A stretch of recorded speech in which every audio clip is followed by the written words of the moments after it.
गोलू और पिंकी गांव के छोटे से घर में अपनी प्यारी दादी के साथ रहते थे। हर दोपहर को वो आम के पेड़ के नीचे जाकर खेलते थे। एक दिन जैसे ही वो पेड़ के नीचे पहुंचे, अचानक आसमान से एक रंग बिरंगा तोता उड़ता हुआ आया। तोता एकदम चमकदार था। उसके पंख हरे, नीले, पीले और लाल रंग में चमक रहे थे। तोता बच्चों के पास आकर बोला, नमस्ते बच्चों, क्या तुम चॉकलेट की दुनिया देखना चाहते हो? गोलू और पिंकी दोनों की आंखें चमक उठीं। गोलू बोला, सच में ऐसी कोई जगह होती है? पिंकी बोली, हाँ हाँ, हम देखना चाहते हैं। तोता मुस्कुराया और बोला, तो मेरे साथ पहाड़ की ओर चलो। बच्चे उसके पीछे पीछे चल पड़े। रास्ता घास से भरा था, फूल खिले हुए थे और हवा में अजीब सी मिठास घुली हुई थी। थोड़ी देर बाद वे एक पहाड़ी के पास पहुंचे। वहां एक बड़ा सा गोल पत्थर था। तोता उस पत्थर की एक खास जगह पर अपनी चोंच से टक टक करता है और फिर धीरे धीरे पत्थर सरकने लगता है। पीछे से एक चमकती हुई रहस्यमयी गुफा का रास्ता खुलता है।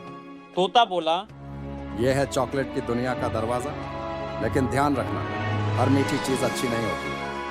बच्चों ने एक दूसरे की तरफ देखा और हंसते हुए अंदर चले गए। अंदर का नज़ारा देखकर उनकी आंखें फटी की फटी रह गईं।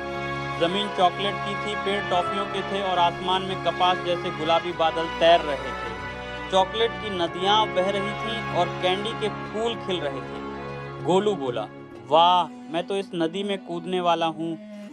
पिंकी बोली, मैं ये लॉलीपॉप तोड़ के खा रही हूँ। लेकिन जैसे ही उन्होंने मस्ती शुरू की, आसमान धीरे धीरे काला होने लगा। चारों तरफ अजीब सी हंसी गूंजने लगी। बच्चे डर गए। तोता बोला, लगता है चुड़ैल को पता चल गया है कि हम यहाँ हैं। आगे बढ़ते हुए बच्चों के सामने एक चॉकलेट का महल आया। बड़ा, मीठा, लेकिन डरावना।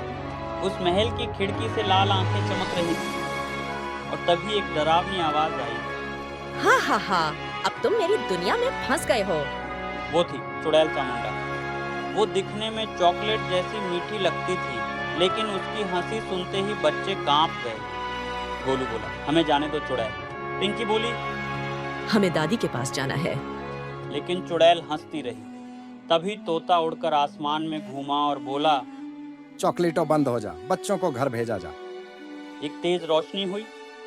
महल पिघलने लगा, नदियां जमने लगीं और चॉकलेट की दुनिया हिलने लगी। बच्चों के चारों तरफ सोने जैसी रोशनी घूमने लगी और फिर अगली ही पल गोलू और पिंकी आम के पेड़ के नीचे थे, बिल्कुल वैसे जैसे गए थे। दादी चारपाई से उठी और उन्हें गले लगा लिया। गोलू बोला, दादी, हमें एक तोता चॉकलेट की दुनिया में ले गया था। पिंकी बोली, और वहाँ एक चुड़ैल भी थी, बहुत डरावनी। दादी मुस्कुराई और बोली, मैंने कहा था ना, ज्यादा मीठा अच्छा नहीं होता। तोता फिर से एक डाल पर आकर बैठा और बोला, अब अगली बार नमकीन की दुनिया चले। गोलू और पिंकी एक साथ हंस पड़े। हाँ, लेकिन इस बार दादी भी साथ चलेंगी।